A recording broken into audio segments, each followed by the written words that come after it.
మనిద్దరి మధ్యలో ఏ జన్మలో ఏ తీరని రుణం ఉందో, మరెందుకు ఇంతలో ఈ బంధనం ఇన్నింతలు పెరిగిందో, అమాయకమైన నీ చిన్నారి నవ్వును ఏ తల్లి కందో, ఇటే నీ దారి ఉందని నిన్ను ఏ సుడి గాలి పంపిందో.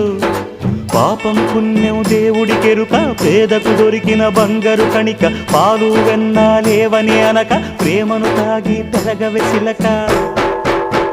వలేసే పాడు లోకం కంటపడక ఉండు నాయనక, ఇలా నా గుండెలోనే గువ్వల కొలు ఉండిపోయింక.